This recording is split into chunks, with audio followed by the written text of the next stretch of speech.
mga kababayan, ma'am sir, this is Jam, the Filipino channel lang niya pong lingkod. So today is October 15, 2025. At tayo ngayon ay papunta dito yan sa may Jolay Street, Bahay Turo, Project 8, Quezon City. At dadalhin po natin yan sa may Plaridel Street, Barangay Doña Aurora, Galas, Quezon City po yan. Okay, so magbabalik po tayo mamayang konti. Pag nakuha na po natin siya na disclaimer naman po, ang content po natin ay kalsada at hindi ang passenger. Kaya nga naman, sakasakali man po na may marinig kayo, mga pangalan ng lugar, pangalan ng tao, pangalan ng organization, or government or private man yan, ay wala pong kinalaman ang channel na ito at wala pong pinapatungkulan at walang pinag-uusapan dito ay pawang dito lamang po yan sa loob at wala pong pinapatungkulan sa labas. Okay po. So magbabalik po tayo mamaya konti pag nakuha na po natin sila.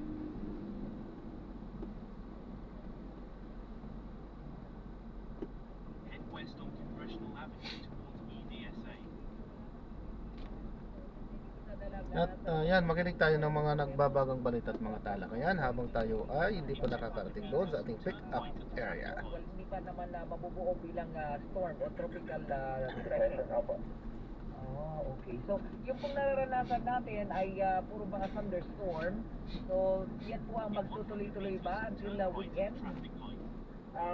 Mababawasan po yan sa mga susunod na araw, pero yung nakadepende din po sa paglapit pa nitong LCA. Pero yung paglapit ng LCA, ang focus naman ay sa Northern Luzon. Yung mga thunderstorm natin ay magtutuloy-tuloy pa rin, pero mababawasan po yan sa mga susunod na isang dalawang araw. Pero ngayong araw, maulan, ano? Metro Manila, Calabarzon, di ba? Yung mga karating lalawigan. Opo. To be specific, meron tayong in-expect na mga pagulan dito sa Rizal, Laguna, Bulacan, Zambales, Nueva Ecija at Metro Manila. At nakaka-apekto ngayon yung mga pagulan, ibig sabihin, umuulan ngayon dito sa ilang bahagi ng Quezon Province. Pero still yung possibility na maging bagyo yung nasa labas, na may chance pa rin. Meron pa rin chance. Okay. Maraming salamat, Dr. Jan. Maraming salamat din po. Ingat po tayo. Maraming salamat, Dr. Jan Manalo mula po sa DOST Pag-asa. Ingat-ingat lang po, ha? Talagang yung ating panahon tapos meron pa mga pagyanig na nararamdaman. Anyway, bago po sa tuloy-tuloy natin na paghatid ng public service, ito puntahan muna natin ang usapin ng 20 OFW dyan sa Hong Kong. Ang ating mga otoridad may sinusundan ng lead sa pagkawala po ng 2 OFW. Alamin natin ang balitang yan mula sa Department of Migrant Workers, si ating RG52 Niel Parosa. Niel, mayroon ang tinutumpok na lead ang otoridad sa pagkawala nitong magkasintaang overseas Filipino workers sa Hong Kong. Noong Octubre 4, tapos interview sa Pasig City, kinumpirma ni Migrant Workers Secretary Hans Lee Basta na sila ang nagrekomenda ng naturang impormasyon sa Hong Kong Police. Batay mo muna ito sa pakikipag-usap ng Overseas Workers Welfare Administration o OWA sa pamilya ng mga nawawala. Una na nagbayad ng pag-aalala DMW sa tinapik ng 24 anyos na si Ivy Pabuaya at 33 anyos na kaibigan si Aleni Pibay, pawang mga domestic worker. Nakapagpadala pa ng pera si Pabuaya o sa kanyang kaanak sa Pilipinas bago iulat ng employer na siya ay missing. Sabi ni Kapitan, wala namang history ng problema ang dalawang OFW sa Hong Kong, pero kung pagbibigyan kami sa salit, nabaari naman 42 July. para sa pulisya. Pakinggan natin siya. Well, nakausap na yung mga pamilya, no? And we have endorsed the improper information with the authorities. But let me just say na merong mga certain dates in terms yung huli nilang pakikipag-usap sa kanilang mga mahal sa buhay. I'll stop there na lang muna kasi baka maselan for the Hong Kong authorities yung detalye. Sir, related sa work nila or other activities? Yan, dito na tayo.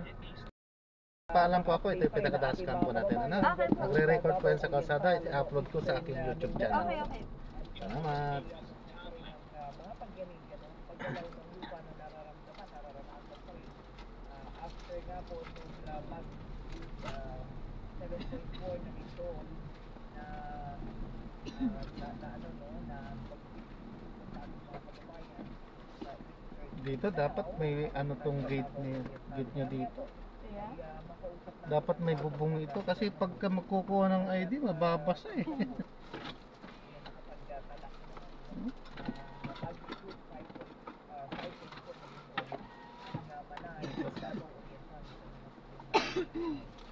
Sa ibang mga subdivision, pagka ganyan walang gate, yung guard, may dala-dalang payong na yan.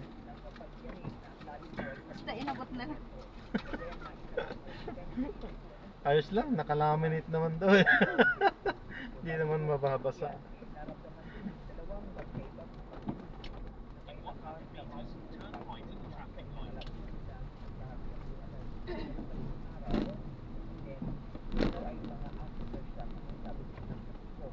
In 60 meters, turn right at the traffic light. In 40 meters, turn right at the traffic light. Yan po sa ating mga kababayan, nagmamagin tayo ng update sa kapilan sa dalawigan ng Davao Municipal. At syempre po, tulad ng binabanggit natin din, Sa panahon po mga yan. kababayan natin Continue na for 1 kilometer, then merge left onto EDSA. sa Negros Island, mayroong mga update sa amin kapag nakapagod ng Mount Cartaon. Naibahaging nakuha po ang Cantaon Observatory ng DOST, Philippine Institute of Volcanology and Seismology, na nagkaroon po ng ash emission sa crater po ng vulkan, ng Bulkang Cantaon, at yan po ay kaninang umaga. Pasado alas 6, mag-alas 7 po ng umaga hanggang 7:40 ng umaga. So sabi po ng Seabox, yung pong ibinuga na hanggang sa 100 meters, 100 metro na grayish grooves ang ibinuga po ng Canlaon. Oo, bago yan tinangay ng hangin sa timog kanluran direction. Parang yun na, sa nanatiling nakataas sa alert level po ang mga hindi po dyan po sa Canlaon. So, ibig sabihin, bawal po yung mga residente na pumasok po sa hindi talaga pinakda na 4 na kilometrong permanent danger zone. So 4 kilometers permanent danger zone po yung itinakda dyan. Kaya meron na naman pong direktiba na medyo mahigpit ang mga otoridad sa pagpapatupad po ng no entry policy yan po sa danger zone area na yan. So meron pong mga activity ang Bulkang Canlaon po sa Negros Island. Standby lang po ha. At syempre mga naka-duty din natin sa ating DCRH Operation Tulong Public Service Center ang Operation Tulong Matibay. Tama ba? Matibay? Matibay talaga. Naka-Remigio Castañeda. Ayan. At si tawag nito si Karomi. Standby lang po at nandiyan naman ang ating team operation tulong at nakatutok sa ating mga lumalapit, humihingi po ng tulong, particular sa ating research operation tulong public service center ka Robic Limundo. Dalawa silang mga naka-duty ngayon. Standby lang po, babalik po tayo. Standby na lang po 5 minuto makalipas po alas 3 ng hapon. Ang oras na yan ay hatid sa inyo na Champion Detergent para less time sa labada, more time sa pamilya. MX3. Dito ako, believe. Champion Detergent para less time sa labada, more time sa pamilya. Perfect. Ang balitang ito ay hatid sa inyo ng ACS Manufacturing Corporation, ISO certified, maker of world-class quality pride detergent. Dunkin, pasalubong ng bayan. Perfect. Mamadami time pa lahat ng gusto nyo. Mamadami time, Champion Detergent ang gamit mo. Champion Equals Technology, less time sa labada, more time sa pamilya. Nagmamadali kasi itong kliyente natin. Baka pwede mo naman gawa ng paraan. Siya na naman bahala sa'yo. Mahirap yun, sir. Ayoko rin ma-involve sa mga ganyang kalakaran. Ito ng Pinoy. Ang Pilipino, hindi korap. Isang paalala mula sa MX3 na niniwalang mabuti ang Pinoy. Ang linis na niya. In fairness, nag-glow up. Bakit?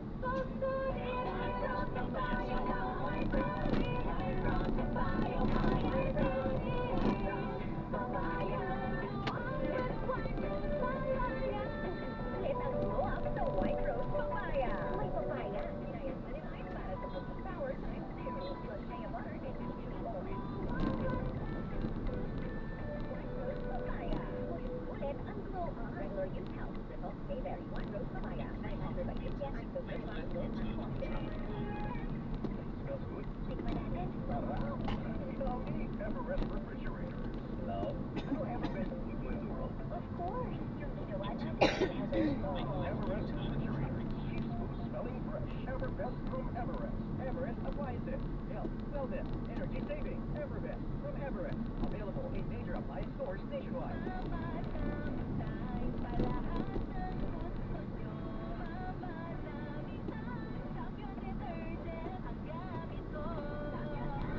The Champion Quick Wash Technology. Best tayo sa Lamada. 4 times sa pamilya. Si Mommy at si washing machine. Visit the Pride Washing Machine detergent. Hello, Washi! Hello, Mommy. Laundry day na naman. Ready ka na sa mancha, chocolate, putik, diba? Kanya yan ang Pride Washing Machine detergent. May triple stain-away formula. Para mapapit, maligid, at matipid na lumisan siya. Easy ang Lamada. Wala noon, ang ganda nun. Pride detergent. Manufactured by ABF Manufacturing Corporation. ISO certified world-class quality. Pero po, dami na ako ng scroll. Sobrang hira. Kaya ngayon, okay na ako. Sobrang ingat na. Pinigil ko ang piso. With healthy diet and exercise, gusto ko na. Maraming tulong din ang set ng pagkakas araw-araw. Ikaw mo, wala mo ikaw, mahalaga para lahat. Ay, ikaw mo. Dapat nagiging mo. Alam mo,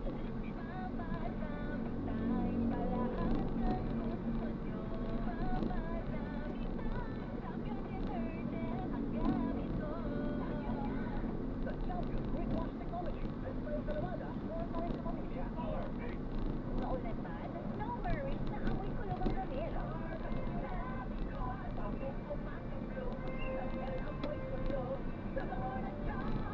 Charles Saffron with Blue Fresh Technology.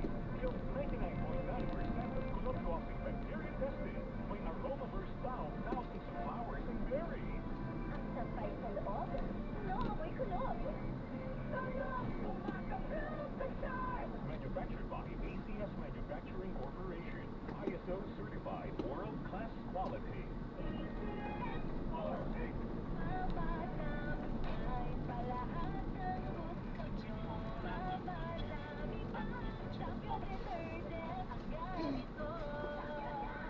The Champion Quick Wash Technology. Best tayo sa Lamada. 4 times sa pamilya. Fountain or plus something cool and crispy. It's a match. Dunkin' Chocolate plus something earthy and refreshing. It's a match. Refresh, Dunkin' Matcha Latte, made with finely ground green tea powder and milk. Match your mood and craving. You plus Dunkin' Matcha Latte is the match. Because anytime, it's Dunkin' time. Hey, it's Del Mariano. You know what time it is? It's Dunkin' Coffee time. Grab your Dunkin' Coffee today. Nagkakataon mo na namang manalo ng 1 million pesos. Sa champion na, milyonaryo pa. Ilagay na isang malinis na papel ang iyong pangalan, edad, address, contact number at pirmahan. Ilagay ito sa white legal size envelope kasama ang iyong proof of purchase o POP na may tamang bilang ng empty sachets, ng wrappers o pouch ng champion bar, champion powder, champion liquid detergent, champion fabric conditioner at champion dishwashing liquid and paint. Sa labas ng envelope, ilagay ang champion na milyonaryo pa ang ginamit na POP at ang MBC station na yung pinakikinggan. Ikulong ito sa drop boxes na matatagpuan sa iyong paboritong MBC radio station nationwide. DZRH, Love Radio, SFM, Easy Rock at Action Radio. Mas maraming entry, mas malaki ang chance kung manalo mo libo-libong piso ang mamimigay sa mga weekly draws at 1 million pesos naman sa grand draw. At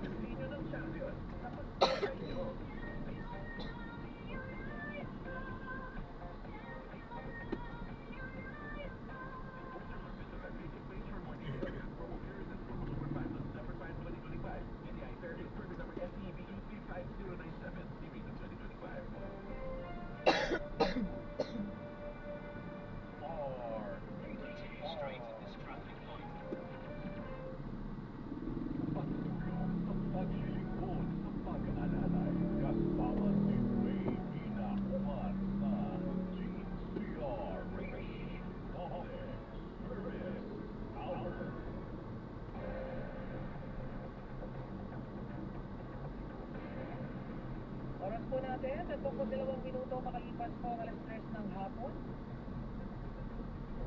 At sa bahagi ito ng ating programa,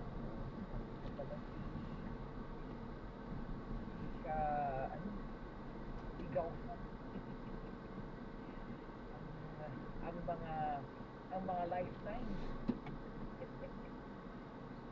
Mga kaibigan, balita po para sa mga miyembro ng Pag-ibig Fund, may bahay na daw po yung mga kabilang sa Graduating Qualified Beneficiaries ng Pantawid Pamilyang Pilipino Program o 4Ps ng pamahalaan ng mga aktibong miyembro ng Pag-ibig Fund. Yan ay makaraang i-turnover po ng Department of Rural Settlement and Urban Development o DSUD at maging ng DSWD o Department of Social Welfare and Development kung mga bagong housing units sa seremonya na ginanap sa Abor Housing Project yan po sa San Mateo, Rizal. Ang programa po ay hudyat na rin ng pagsisimula ng kick-off ng National Shelter Month ngayong 2025 na iba yung magtataguyod po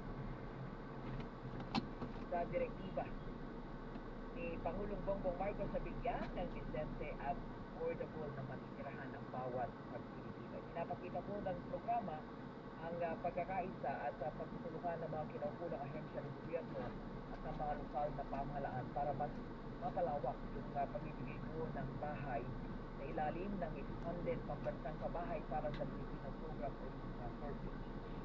Binigyan din po ni Food Secretary Jose Ramon Ading yung kahalagahan po ng interagency cooperation o pagtutulungan ng bawat kinaukulang ahensya ng pamahalaan para maisakatuparan ng layunin ng Marcos administration na magkabahay ang bawat pamilyang Pilipino. Ayon po kay Secretary Ading, nauna nang iniutos ni Pangulong Marcos sa iba't ibang ahensya ng gobyerno na mabigyan ng abot kayang pabahay ang mamamayang Pilipino, lalo na po yung mga beneficiaryo ng Samantala Pag-ibig Fund ay patuloy po na ibinababa sa bawat komunidad ang serbisyo nito sa pamagitan ng lingkod pag-ibig goodwill para makapagbigay po ng on-the-spot assistance sa mga miyembro nito, lalo na po sa housing loan inquiry. So, inquiry po. Yan po. Para doon sa mga gustong magtrabahay affordable, ay yung pong services ng paglingkod, pag-ibig goodwill ay pinababa na po siya yan sa community level para nang sa ganoon ay maabot ng service nila. Lalo na po yung mga on-the-spot on-the-spot assistance po sa nila bibigay for membership registration, hindi lang po para sa housing loan na increase at magiging kanilang papapong na mga program. Nakita natin wala po sa oras natin, 35 minuto makalipas po kalas 3 ng hapon.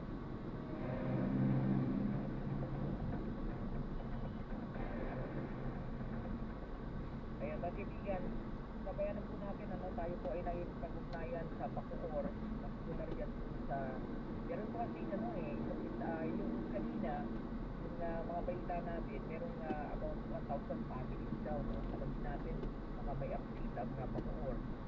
Merong tinabayang 1,000 family na naapektuhan po ng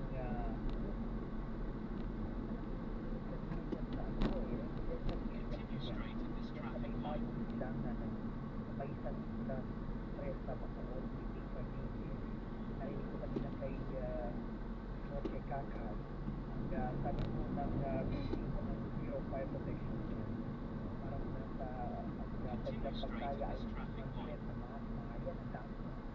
So, ang daraang na mga kabahayan ang tinutok po ng apoy at nasa pagkakay ng mga agresyan na apoy sa tekno ng nayan ang alarma po ang fourth alarm na sunog nagsimula po yan pasado alas 10 ng umaga bago po fire out o fire assist po kanina sa 12 lamang po ng tanghal at mga kababayan dyan meron pong mga truck ng Bureau of Fire Protection na nagtutulong pati po yung mga fire volunteer para po maapula po yung apoy pero wala po mga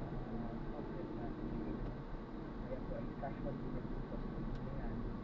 Sa tao ay may papatuloy investigation ng mga ospital. Meron pong mga nag-investigate yan, anim na firearms. Ang lamang po. So, parang po ay sa mga kabahayan na na-affect na po ng yan. Pero meron daw sa isang story kanina yung meeting na sinabi ko sa talaga mula po sa mga bahay. Tapos nagkita ko ng satyatan ilang mga tingkol sa kawawa. So, yan na gano'n po sa mga biktima po ng tulong na basketball court ng bagong ilaman at yung maraming basketball court din po ng po yan po sa Balusinya. So, yan po yung kawawa niya mga kababayan ng nakakasyon. Kahirap na natin yung yan. Anyway, mga kaibigan, okay, sa bahaging ito ng ating programa, puntahan po natin ang lalawigan ng Davao Oriental at nakausap naman natin dito sa ating programa sa Public Service Hour, no, ang kanila pong buting gobernador sapagkat kanina meron ulit na itala 5.4 magnitude 5.4 rin doon dyan po sa Manay, sa Davao Oriental. So, makausap natin si Governor Nelson Dayang-Hirang ng Davao Oriental. Governor Dayang-Hirang, sir, magandang hapon. Sili po ito dito sa DZRH po sa Public Service Hour. Magandang hapon, Governor. Magandang hapon po, magandang hapon. Oo, Governor, kanina po yung nakaranas ulit ng magnitude 5.4 na lindol ang mga taga-Manay, lalong-lalo na po yan po ay madaling araw. Kumusta na po ngayon? Kumusta po ang tuloy-tuloy pa po, no? Tuloy-tuloy pa. Nasa almost 1,400 na ang aftershock. Dalawang magkasunod na talagang sa lindol. Opo. Pero dun sa magnitude 5.4 kanina, sa Manay din po yata ulit na po yan, naramdaman. Yes po, sa Manay pa rin na sector. Kumusta po yung ating mga kababayan doon? Actually, kasi yan po madaling araw. So, yung pangambala naman nila ay Actually, tuloy-tuloy po ang takot na naramdaman ng mga tao. Kaya karamihan, kung titignan mo, pag-araw, uuwi sa bahay. Pero paggabi, wala sila sa kailang bahay. Nasa mga bukid po, takot sila sa tsunami. So, kanina po, yung oras na yun, halos gabi pa po. Yes po. Hindi naman po nag-create ng kilo. Nasa mga evacuation center po ang karamihan ng mga tao nung nangyari yung malakas na lindol na aftershock.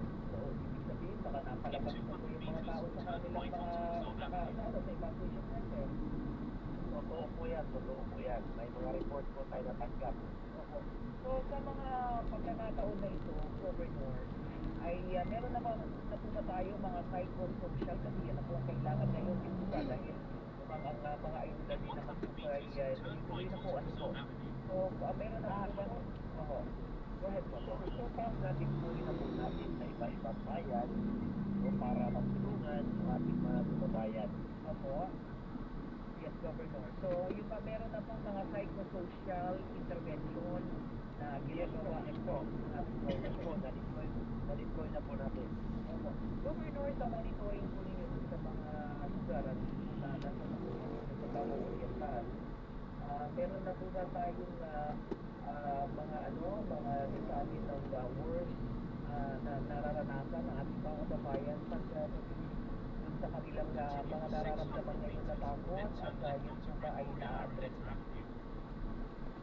Patuloy po tumataas ang numero ng affected. Number of families, nasa 176,906 na tayo. And ang totally damage na mga bahay, nasa 754 na po. Then, at partially po is nasa 10,629. So, gano'n na po karami.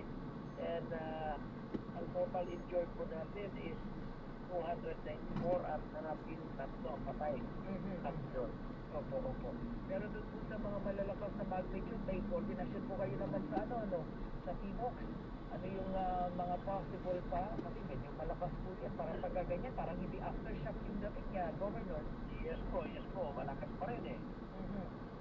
Okay. So, doon po sa mga kababayan natin na meron po bang mga talagang may mga na-identify na kayo na mga lugar kung saan kailangan yung mga psychosocial intervention. Meron na pong ganyan. Meron na po, meron na kaya sa reason behind na nakapag-deploy na po tayo ng mga psychologist sa iba-ibang bayan. So, pagdating po sa sabi ng mga klase, Doon na lang tayo, no? wala pa, no? Sobrang traffic dito eh. Po na na-instruction na ng mga engineer na pwede nang gamitin, tuloy-tuloy na po ang pasok. Pero yung mga totally and partially na hindi pa po ginagamit as of now. Pero hindi pa po nagsisimula ang klase, no? Even na yung tinatawag natin na ibang modal, ano po? Meron pong mga paaralan na nag-open na po as of now. Meron na po. Ayun. Pero yan po'y physical na pumabasa or ano lang, online classes. Actually, online classes po ang karamihan. Ano po yung mga bata na pumasok sa paaralan. Para po dun sa mga nagtatanong po, kasi ang ground zero po, epicenter ay Manay, ano po. At meron mga nararanasan pa rin na ganitong pagyanig. Pero, ano po yung overall picture po ng Manay ngayon? Grabe to. Mga nasa evacuation. Pababo-babo siya ng ano eh. Paggabi natin natutulog. Halos lahat po hindi naman. Hindi naman po lahat. Particular lang yung mga mandarapit na dagat, yung strong to landslide na mga area, yun po yung paggabi. So, bakit ilang evacuation center po sila naroon? Nagkataon sa maraming pamilya na po ang mga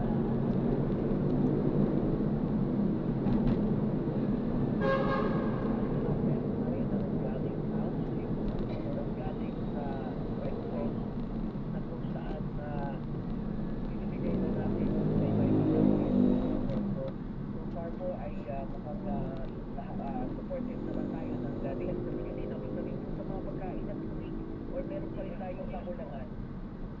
May mga kakulangan pa rin po tayo sa pagkain po dahil hindi naman ito panandalian o kung paano natin tulungan ng ating mga kababayan sa makabagot ng tuluyan, no? Kaya naman nawagan ako na sana may mga pagkapag-donate ng mga yero, mga lantern, kung ano-ano para sa construction para makapagsimula ang makagawa ng sariling bahay. Yung mga natalanta na nakaraan din doon. Oo, pero ngayon po ba ay advisable sa governor na simulan ang pag-uwi ay rehabilitation despite the fact na alam naman natin na tuloy-tuloy pa rin po yung pag-uwi. At least nakaready na po tayo pag medyo nag-normalize, hindi na magsimulang gumawa kagad. Sa November po, sabi nyo, ang daming mga naapektuhan pagkaganito, meron po mga may mga kababayan tayo, may mag-inisong puso na pwedeng tumulong. Alam naman natin, marami tayong ganyan. So, paano po sila makakatuon, makakaabot yung kanilang tulong? Meron po tayong nakapost na number sa official page ng Davao Oriental at meron po tayong internet command post sa Kapitolyo ng Davao Oriental sa Masjid. At doon po sa mga kababayan natin na apektado, lalong-lalo na po yung mga fisherman, tama po ba? Balik na po ba sila? Yes, pwede na. Apektado na sila dahil takot na takot na sila kung wala dahil nga ba sa biglang lumaki ang dagat. Opo. So wala pang makalaot, Wala pa po. Oo. So ano po ang sabi po ng pamahalaang national dito po sa livelihood itong aming mga apektadong paano po ninyo, kababayan? Actually, nagtapit na po tayo ng partial report, no? Nakiusap tayo na sana mabigyan ng tulong itong mga kababayan po na nabiktima ng nakaraan doon. Wala counted naman naman. Gano'n po ba karami ating umaasok sa dagat na mga natin, mag-isla? Marami-rami rin po dahil ang buong Davao Oriental Lala sa crossbar side po. So yun, sila ay pansamantala no, habang nag-aantabay ay sabagay kasi hindi natin masabi governor dahil ibang pagdating eh, naririyan pa rin eh, lalo na dyan sa Manila po. Tuloy-tuloy pa rin po, tuloy-tuloy pa rin, nandiyan pa rin pasok sa mga tao. Pero sa ibang parte, hindi sa ground zero, meron na kahit pa paano mga nagpapalaon. Wala pa rin po dahil matindi pa rin yung takot nila. Okay. So, sa ganito pong pagkakataon ay sabi niyo nga umiikot na yung mga psychosocial intervention. Tama po ba? Yes po, yes po. Sapat naman, meron na pong lalo na yung mga nasa stage na talaga sobrang natatakot. Yes po, yes po. Okay, so ang panawagan po ninyo right now ay dagdag pa rin suporta para po sa pagkain at about sa tubig po. Tubig at saka sa construction materials. Construction materials, ano? Para sa rehabilitation. Oo, sige Governor, natin yung pong pagkakataon. Pwede po kayong manawagan at paano po makapagpapabot, lalo na po yung mga kababayan natin sa Metro Manila.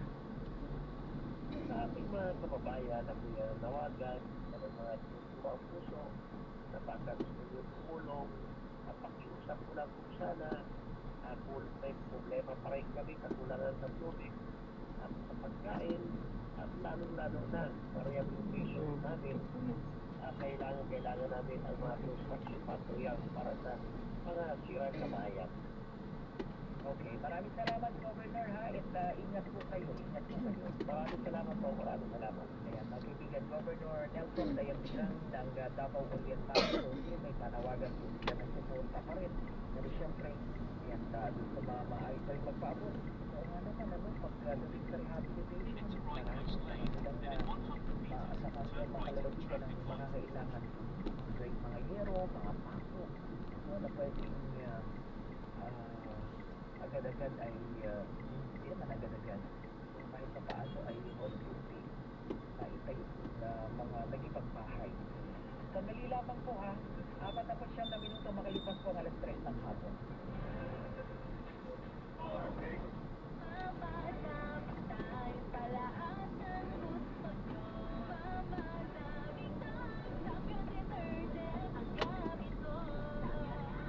The Champion Quick Wash Technology. Besta sa Lavada, 4 times sa pamilya.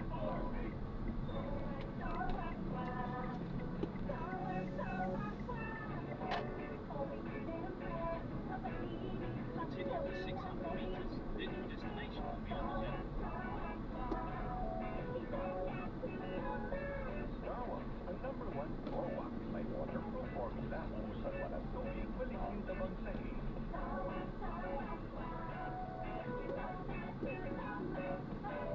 Starwax Floor Wax, manufactured by ACS Manufacturing Corporation, ISO certified, world-class quality.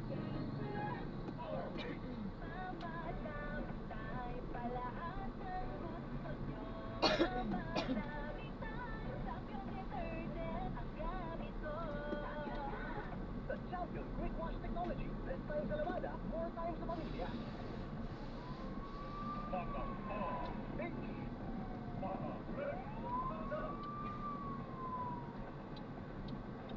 Saan man sakta, mapasunog, bagyo, baha, o lingkod. Dahil dapat nakaredy ang inyong ebateryang mini component para tuloy-tuloy ang dami ng impormasyon mula sa inyong pinagkakatiwalaan Tinsiga Rich. Kapag may sunog, ito ang mga dapat ninyong tandaan. Dapat makalma lang. I-announce ang mga kasama sa bahay. Sabay-sabay na lumabas ng kalsada. May pagkakataon lamang na may madadala pa palabas ng bahay. Dahil ang go bag at iba pang importanteng bagay na makahawakan ng kaya laging i-check ang mga kasama at huwag nang payagan ang kaanak na bumalik pa sa suno para mag-abot ng iba pang bagay. Tatandaan, ang bagay maaaring mapalitan, pero ang buhay hindi. Ang sunog mabilis kumalat lalo sa isang islap, kaya ang kilos dapat agad-agad. Kailangan laging ready, kailangan laging handa. Yan ang batang RH. Ready, handa.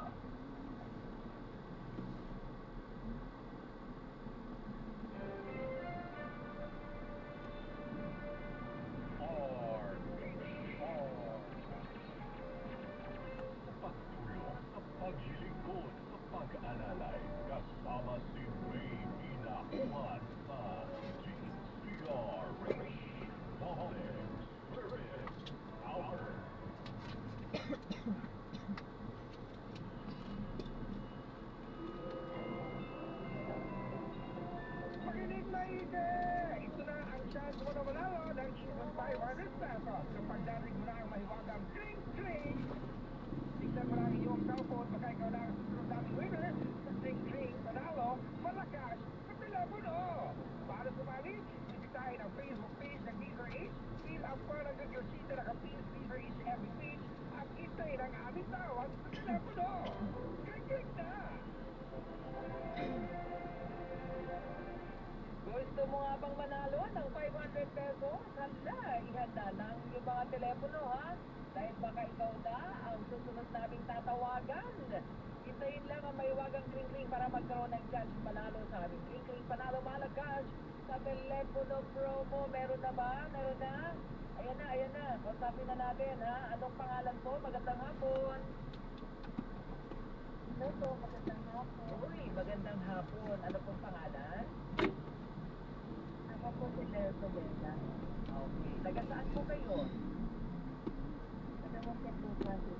Taga Muntinlupa ba? Malapit-lapit sa bahay.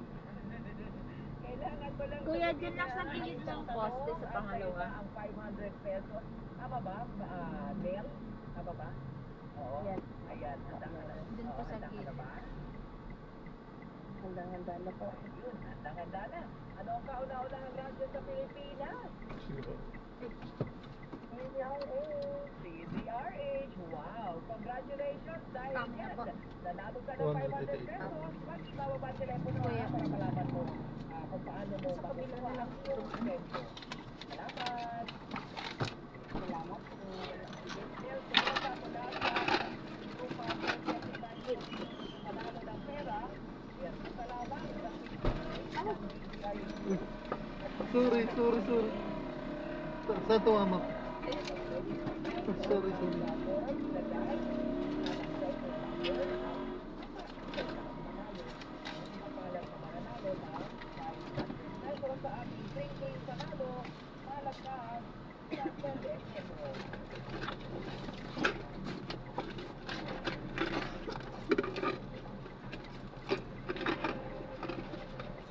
Ayan mga kaibigan, ano po, congratulations sa ating winner. At kayo po yung mananalo para po dyan. Kulang po yung ano mo, barya ko po. Okay na po yan. Okay na po. Okay na. Salamat po. God bless po. Thank you. Mga kasama po natin, ang ating partner ng Sargan. Lalo na dito sa Bukit. Wait, sandali lang. Sabihin ko lang po, hindi na namin nababagi si Sir Francis Pendelosa ang ating ever napakabait na Ayan, so na-drop na natin sila. So maraming salamat po sa panonood. Hanggang sa muli po. Ingat po at God bless. Paalam po muna pansamantala. Tayo ay gagawa na ng ibang video sa ating susunod na misyon. Paalam po.